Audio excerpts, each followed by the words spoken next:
Crisis Media Center, and the topic of today's briefing is EU and the WHO present support to healthcare reform in Ukraine. Our guests are Dr. Ulana Suprun, Acting Minister of Healthcare of Ukraine, and Hugues, Mingarelli, Head of the Delegation of the European Union to Ukraine. Добрий день. For the European Union to sit together Minister Suprun, which is, as we all know, one of the most reformist minister of this cabinet. So it's really a pleasure for us to be here. I would like, after a week-long mission carried out jointly by a representative of the European Union and representative of the World Health Organization, make a short statement. This mission has been looking at different aspects of the health system reform, including health financing, primary care, medicine, and public health. We feel very strongly that the people of this country deserve universal access to quality health care and prevention, obviously. Today, the health situation of the country is in a dire state. Life expectancy is amongst the lowest in Europe. The big majority of the people is exposed to financial risk and get impoverished when using health services. Quality of care is poor, while there is no real culture of prevention. People, communities, civil society, and health professionals ask for reforms. Therefore, preserving the current system is not an option. A full and urgent transformation of the system is needed, and today in this country there is a real opportunity to introduce this type of changes. This week we witness the political support of the entire government towards health system reform, and in particular the leadership of Prime Minister Groysman and Acting Minister Suprun. We praise their efforts. I would like to highlight two areas of this comprehensive reform: public health and health financing. We acknowledge the need for a transformation of the public health system in this country.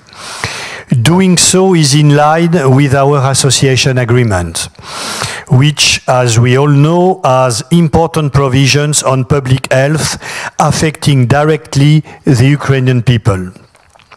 These include building a strong system of prevention, both in chronic and infectious diseases, reinforcing a system of epidemiological surveillance and preparedness to respond to epidemics and other health crises, investing in public health and prevention in a way which will bring more efficient use of resources and help people to live longer and more fulfilling lives.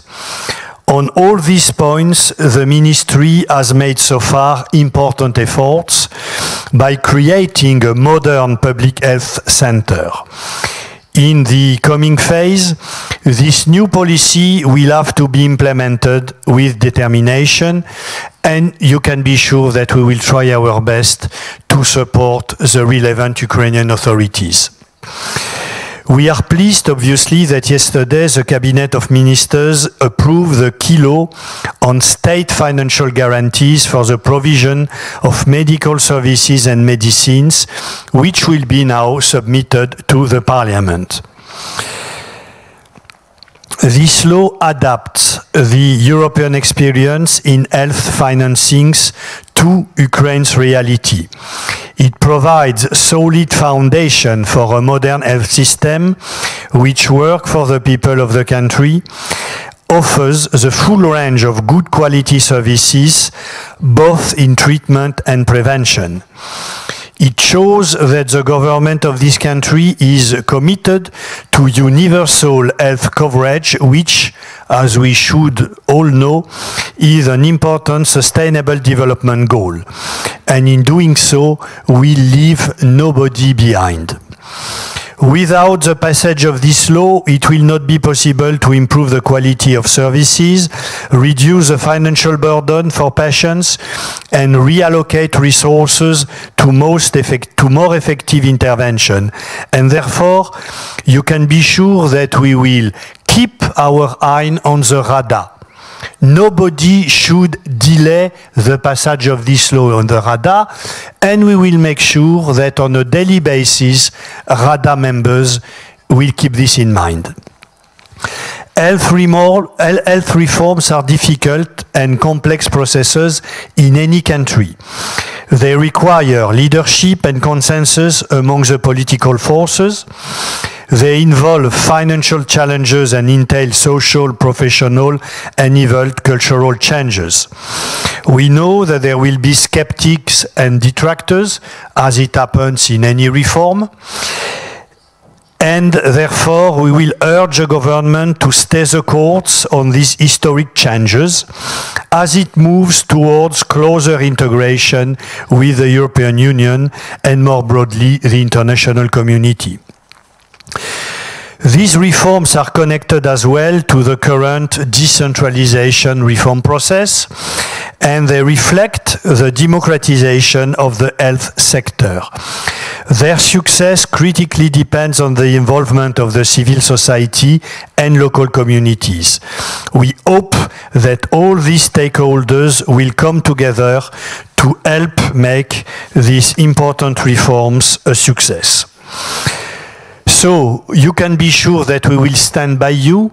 We know that this is a very, very ambitious agenda, that you will have to overcome a lot of huge obstacles, starting with a vested interest which on a daily basis try to block the work of Minister Suprun.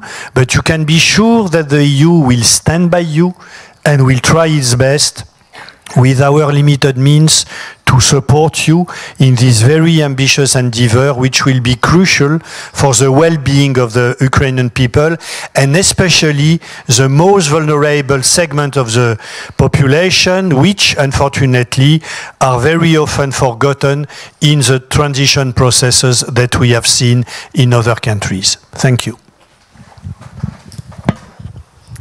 Дякую. Thank you.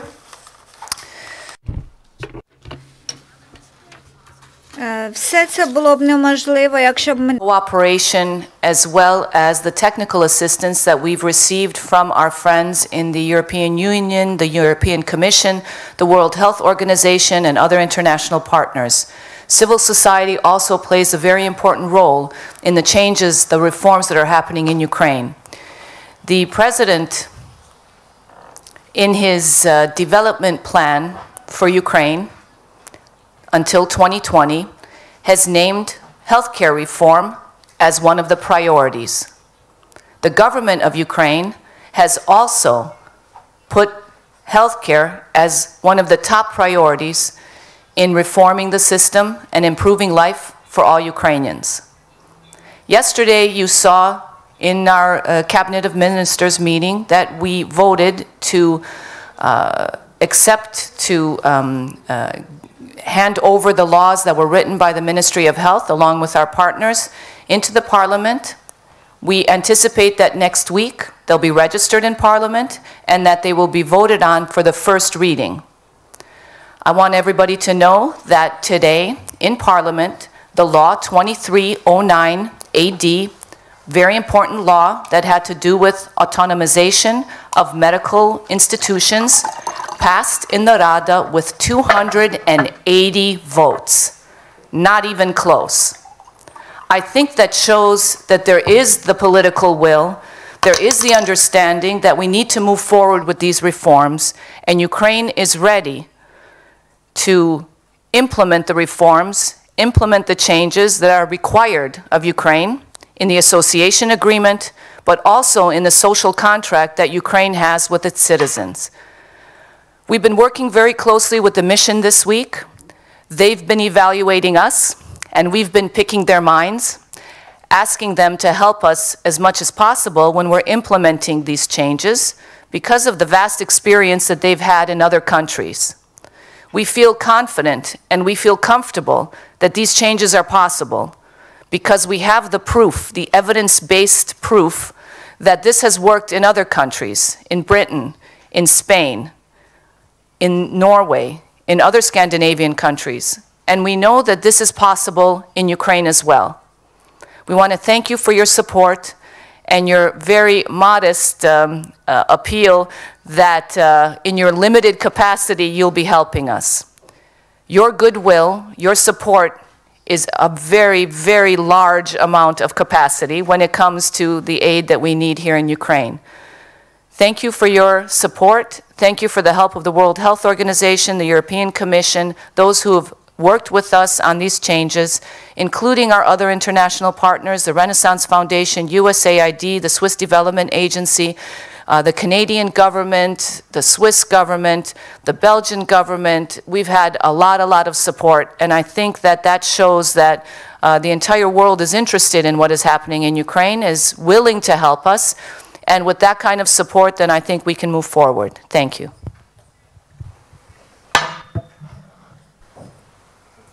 Чи є запитання залу? Are there any questions?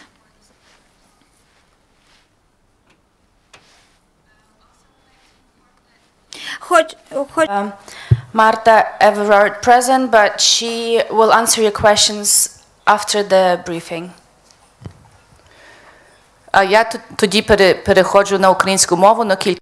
I'm switching to Ukrainian. For several minutes, I would like to thank the committee of the Verkhovna Rada on healthcare and to MPs in general for that they have voted for the law 2309 AD because this law is very important. It helps us to autonomize medical institutions so that they operate not like state-owned institutions, but as non-profit enterprises. What does it mean? It would allow them to get funding not only from this state sector, regional authorities or central authorities or local authorities, but from private insurance resources and from our governmental insurance, which is envisaged by the draft laws which are to be adopted after this first one. And this law, as soon as it is adopted, it will allow to pay to medical workers in the other way. They will not be linked to the tariff schedule of medical institutions. On doctors, they earn only been connected to this tariff schedule, this rates of their salaries. They can't get normal, adequate salaries in rather adequate amounts. As soon as the medical institutions become non-profit enterprises, then medical workers, doctors can get normal, adequate salaries and they can provide medical services to their pensions, not as Kiev or as a central or regional authorities demand them to work. They will work as they think adequate. And I would like to thank our partners. I would like to thank the cabinet of ministers, the ministers, those deputy ministers who worked on this draft law 2 years ago, because this draft law has been pending in the Verkhovna Rada for 2 years, and I think that this is just the right time I'm glad that this is the time for this significant changes in the paradigm of funding of the health system of Ukraine. The first step we did this week, and next week we should make next steps, and I call on all the population of Ukraine, medical sector, regional authorities, our MPs of the Verkhovna Rada and the government to provide support to our next steps. And finally, I'd like to say that as we are invited, we would like to announce that on April 12th there will be National Council of Reforms meeting on healthcare system. On Monday we will submit the laws. I hope that on Wednesday they will be voted in the first reading, and then they will be presented to the council, and after 2 weeks after the Easter, I hope they will be voted. Those all draft laws will be voted, as I hope. Thank you, dear colleagues. Are there any questions?